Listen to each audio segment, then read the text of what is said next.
I am not exaggerating when I say that if you value your hearing as a musician, and if you're committed to putting on the best shows possible, you should consider transitioning to in-ear monitors. And you can do so way earlier in your career than ever before. Traditionally, in-ear monitors and their wireless systems have been both a significant financial investment and simply weren't easy to use in smaller venues, but times have changed. I've been trying to get my band onto IEMs for years, and as we looked to start using backing tracks, which all but necessitates in-ear monitors, it was the perfect opportunity to make this transition with my band Sunday Crush. Without further ado, let's get into the video. Welcome to Get Offset. My name is Emily, and I'm so proud of you for crossing that one to-do off your list that's been there for way too long. Good job. The Galaxy Audio AS950 wireless IEM system was part of my to-do list, and Sweetwater made this one possible. Sweetwater not only provided us with 2 AS950 systems and 4 receivers, they're also paying a small fee to support and sponsor this video. Also, affiliate links to Sweetwater in the video description. Please check those out, and just to be clear, all of these opinions are very much my own. Anyway, let's talk IEMs, aka in-ear monitors. There are a lot of reasons to move to using IEMs. I mean, they protect your hearing, they enable you to better hear yourself live, they reduce stage noise overall, they enable you to add backing and click tracks to your live performances, and a lot more. The Galaxy Audio AS950 wireless IEM system starts at $200 right now. I think it's currently on sale, with the normal price being about $230. That includes 1 transmitter and 1 receiver. I cannot stress this enough, that is wildly inexpensive. They sell these with 1, 2, or 4 receivers, and we got 2 2-packs. Obviously, the more receivers you get, it adds a little bit to the price, but we'll talk about the overall setup in a bit. With the bare bones pricing of the system comes bare bones features. The receivers literally just have a channel select and volume, which is also the on and off. That's it. No limiter, no battery indicator, no frills. Again, this is only $200. The transmitter is similarly basic. You can select different preset frequencies. You have a left and right in, a left and right volume, a headphone jack for mix monitoring on the front. You can fine tune the stereo volume on the back as well. That's per side, I mean. The back also has power in and a switch to select a stereo or mono send from the board to the in-ear monitors. Oh, and there's an antenna, of course. And by the way, these do come with like the rack mounting gear. I'll talk about that in a second. You also have an AF input level on the front, so you can see if you have a lot of headroom or if you're clipping. That's enough talking though. I filmed our little journey with the Galaxy Audio AS950 wireless IEM system, so let's watch it. I am in my drummer's basement, our rehearsal space, which has the world's most flattering lighting, but I got something really cool. In-ear monitor systems that we are going to be using as a band. We're going to rehearse with these, we're going to perform with these. It's the Galaxy Audio AnySpot AS950, and we are stoked. We've tried everything to buck the feedback in this space, but as you can see, it's just there's a lot of reflective surfaces. The ceiling's kind of low, so it just makes it really frankly difficult for there to not be feedback. So we got 2 of these systems, so yeah, let's set this up. All right, so unboxing the first one. Looks like we have some carrying cases for the earbuds, batteries, transmitter. There's 2 receivers each. That's the power supply for the Galaxy Audio. That looks like rack mount stuff there. Different earbud pieces. Eventually, I think I'm closer than I want to expect it to be on needing an actual rack for stuff, but I think future tours might necessitate that, but we'll see. I think we're just gonna start with 1 transmitter. This first practice will just go on a single mix. So the transmitter, it feels fairly robust. It feels like aluminum. These receivers, however, are plastic. They're always plastic. I will probably be fairly careful with these. They did send batteries, which was nice. So I'm gonna go ahead and get this batteried up, and then we'll look at the actual earbuds. So here are the in-ear monitors themselves. I actually really like this kind of pouch situation where you just kind of pinch it. Makes it really easy. Monitors are here. They're just simple earbuds. Obviously they're not customs, but there are some other ear tips in there for different sizes. And then the little branded bag is a nice touch. All right, so I'm actually just plugged in. And for some of the more complicated systems, you actually have to scan frequencies. This seems to just have channels, which makes setup really easy. And it's just working. We plugged in an output, an aux output on the back. We set it to mono just for ease. Set it to channel 1, and that worked. So yeah, no notes. If this was the end of the demo, that would be a very fast demo. It works, Dan. Works. Okay, so we are starting with just the 1 unit today, just to get everybody kind of used to things. So since Sweetwater sent us 2 units, huge thanks to Sweetwater for that. At shows, we should be able to get 2 separate mixes. Really, there's 2 people in the band who do vocals, so I imagine they would share a mix, and then the synth player and I would probably share a mix. We generally want the same things. Whenever we do traditional monitor mixes, they're not too different. So I'm not too concerned. I was really impressed with how much sound the earbuds were blocking out. They are just, you look at them, you're like, just earbuds, but they do block out quite an impressive amount of sound. I haven't been able to listen to like a music mix with them or the band. So I'll get back to you on the quality of this sound in a bit. But I gotta say, like, if you're looking for a first in-ear monitor system, my first impressions are that this was so easy to set up. We didn't have to scan for frequencies. It feels robust enough. Again, I do think you should treat those receivers with care. They're all plastic. Every single one that I've ever used is plastic, but plastic can break. It doesn't have, some extra features that more expensive units have. That's why they're more expensive. But again, just the basics, no fuss, no muss. I'm genuinely impressed with these things so far. Dan is mixing the ear mix, and you know what? It sounds pretty damn good, Dan. What happened? The mix sounds good. Oh yeah, hell yeah. Oh shit, I can hear you for the first time in a practice ever. Amazing. Wow. Well, not everybody wanted to be on camera for this first rehearsal, but can everybody just verbalize loudly how do you feel about the in-ears so far? Yeah. Get vocals. Wow. We can hear everything. It's amazing. And imagine how much happier your neighbors are going to be, Dan. So can we use this at the outdoor show? I think we should be able to, as long as they have 1 monitor. Okay. We would just have to pull the wedge. They may not want to do that, but for any show, we just plug in the back the way that Dan has there. Dan, can you turn that guy around? Yeah, so they would just plug it in where the normal wedge would plug in, and they run the mix from the board the exact same way. Great. It's super simple. Super easy. Super useful. Yeah. Oh, All right, let's practice.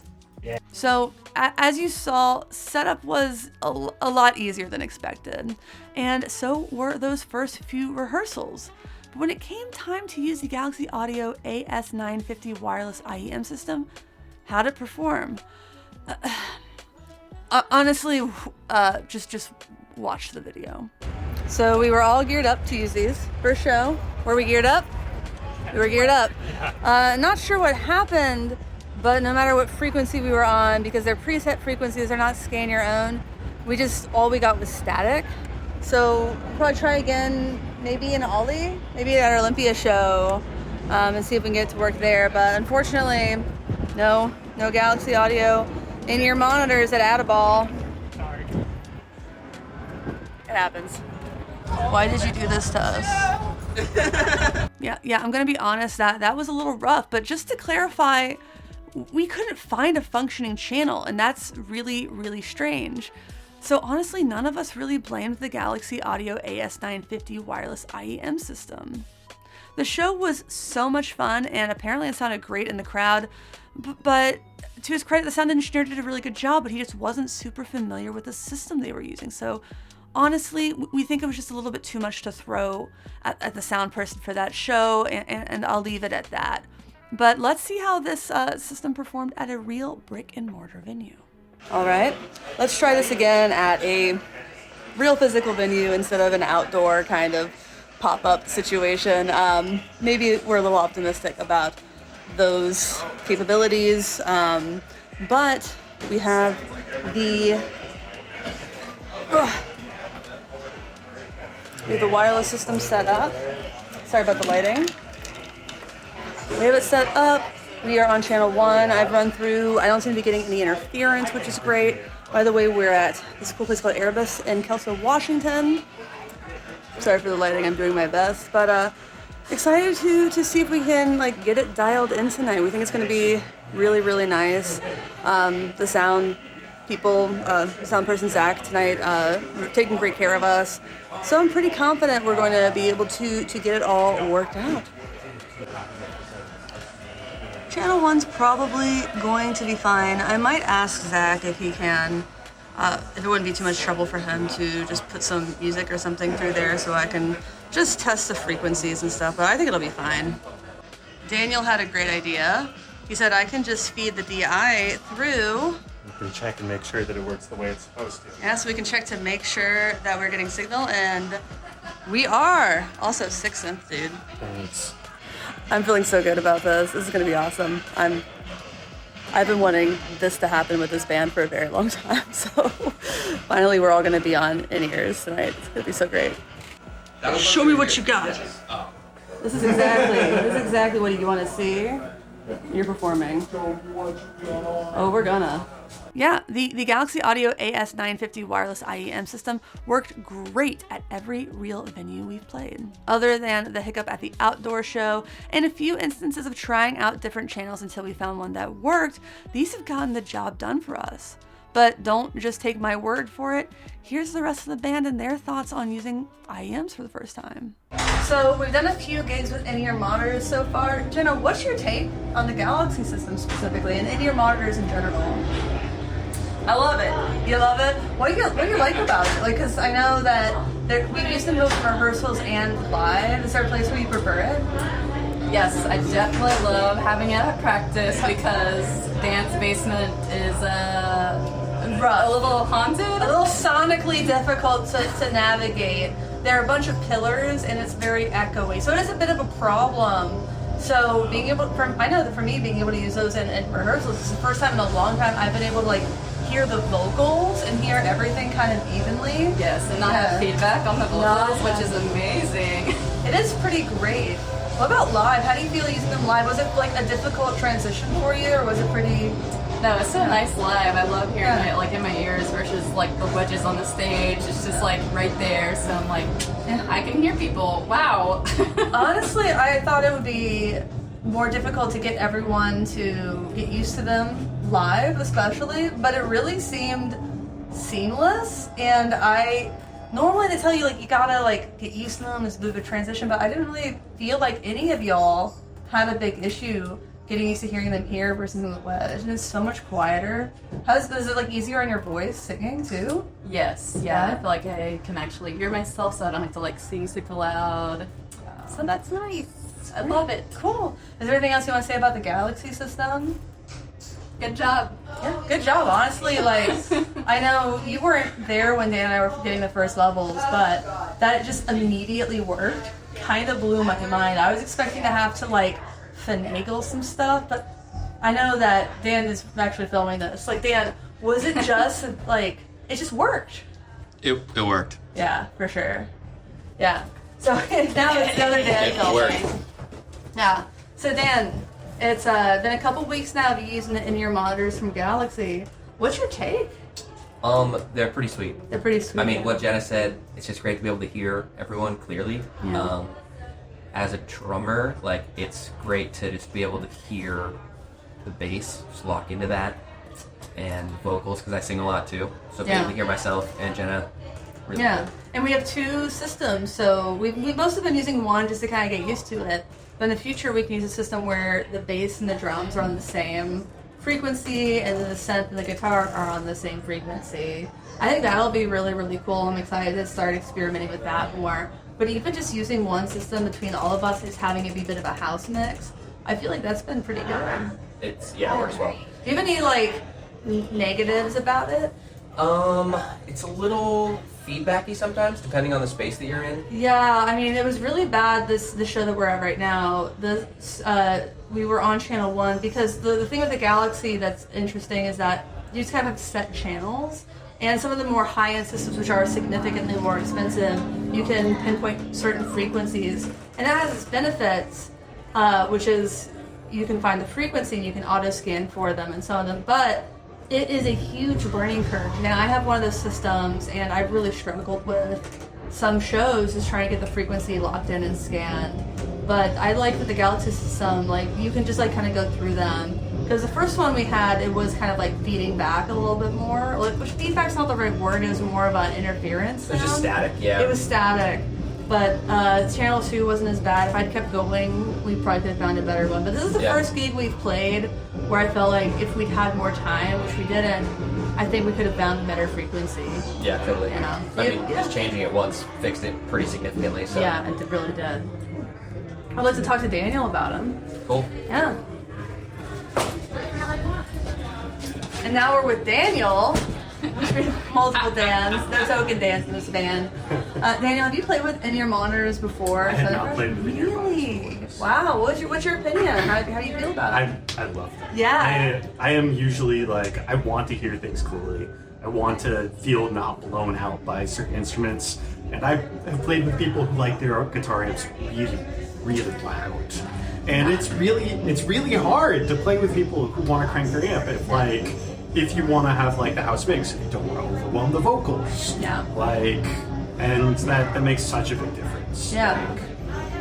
Did you feel like you had to get used to anything, or was it just like, yeah, that's how I feel? And like I was talking about with Jenna, like I feel like they always tell you like, oh, you have to rehearse with them, you have to get used to them. We did rehearse with them. Yeah. But I don't feel like there was a big learning curve, like experientially. Like, I don't know why you would need the learning curve. I'm sure there's some people who are so used to hearing their own instruments in the rooms that make sense to them that they expect that. They expect those frequencies moving around the room. And I'm surprised that like the smaller venues we've played that have been able to really easily accommodate those. Like we had that gig in Kelso, and they were like, so easy. No problem. That place was like, it was pretty small, but all they need to do is if the worst case scenario, it's really that to pull a physical wedge and swap it out. But otherwise, most modern systems can accommodate them really, really easily. Yeah, and it seems that most sound people are just as easily switching to them as we are, which is awesome. It feels great. Do you have any like concerns or like things that people should like maybe watch out for with the Galaxy system specifically, or in your systems in general? You do need to get your mix right. If you don't get your mix right when you start performing, it's going to be hard to make it happen afterwards. Yeah. Whereas when you have your own wedge, you can just say, turn something up in here. And that's kind of a part of us right now, just using one of the transmitters. So Galaxy, they sell a few different versions. You can get one transmitter, one receiver, or you can get one transmitter, two receivers. You can get one transmitter, four receivers. So Sweetwater sent us 2 transmitters and 4 receivers, which is the belt pack that feeds into your ears. So we will be able to get to the point where we can have 2, or we can get more transmitters and we can each have our own unit, in which case we probably want to get a small like rack thing. But for like a first in-ear monitor unit, I wish this had been my first system, because the systems I tried to have was like my first system were a lot more complicated, and I wish I'd graduated to them. Yeah. It does feel really simple. It feels really straightforward, and I love that. Good. Great. Well, thank you so much, Daniel, Dan, and Jenna. Thank you, Sweetwater. Thank you, Galaxy Audio. This has been a great product. Keep watching for my final thoughts. Should I keep going? No. Let's talk about the downsides of the Galaxy Audio AS950 wireless IEM system before we talk about the pros and whether or not I think it's worth it. With some stereo in-ear monitor systems, you can do this little trick where you can use 2 receivers with 1 transmitter if they're stereo, by panning one receiver hard left and the other hard right, and that can save some serious cash. These can't do that, at least not that I've found, but for the price, I think it's probably still cheaper to just buy a complete second Galaxy Audio transmitter with the receiver pack. I still think that would be cheaper than on some of these more expensive systems getting another receiver, which is kind of wild. I also couldn't find any indication that there was a limiter or any other feature a lot of higher end IEM wireless systems have. Those aren't major deal breakers, especially at the price points. Another thing to keep in mind is that the earbuds that are included are pretty basic and frankly not really comfortable. So you should plan on upgrading those as soon as possible. That being said, there are tons of options everywhere. And again, these get the job done. They're just not super comfortable. They sound fine. And I think that they'd be great to have as a backup, but yeah, you can definitely do better. Another small concern is setting those stereo levels on the back of the unit. You can adjust the left and the right separately on the transmitter itself, but that's not the most convenient thing in the world. Last small thing, there's no battery indicator, so always keep some extra AA's handy. The 2 big downsides are 1, not being able to scan for frequencies and not having, for that matter, an easy way to reference which frequencies the 16 channels are set to. More advanced units can auto scan, but even without that feature, you can scan frequencies via an app on your phone. So a reference guide for those frequencies would be amazing. So you would be like, oh, 13 is this frequency that my phone app says is the ideal frequency for this area. Please, a reference guide, a sticker printed on the back of the unit or the back of the receivers would just make these so much easier to use. That leads to the other pain point, which is immediately related to the first one, static. You heard my bandmates talking about feedback, and then I pointed out that it was static is a better word for it. I'm pretty sure that's a direct result of not being able to scan for frequencies. And honestly, when it happens, the static sucks. But I mean, I'm gonna be straight with you. I still think that the Galaxy Audio AS950 wireless IEM system is way worth the money. IEMs do have a learning curve, especially with the equipment, that these are so plug and play with a little dose of trial by error. They're a great first in-ear monitor system or even a great backup system. I'm honestly so happy with these. I mean, I could be happier, but then I'm reminded that they're only $200. So yeah, I mean, it's a great deal. If you have a little bit of sticker shock about other systems, you don't know how your band is going to respond to them, you don't know if you're going to like them, this is, I think, the best option on the market that I've seen. Like, it's what, 16 channels and $200. There are other systems that are even more bare bones that have fewer channels and still cost, around the same, if not more money. If you liked this video, please check out the other video on my screen about the Fender Player 2 Telecaster. It's my newest guitar and I'm pretty obsessed. Affiliate links in the video description. Like, comment, subscribe, say thanks down there if you wanna. Anyway, thanks for watching. Thanks for understanding. Until next time, my name is Emily. Goodbye.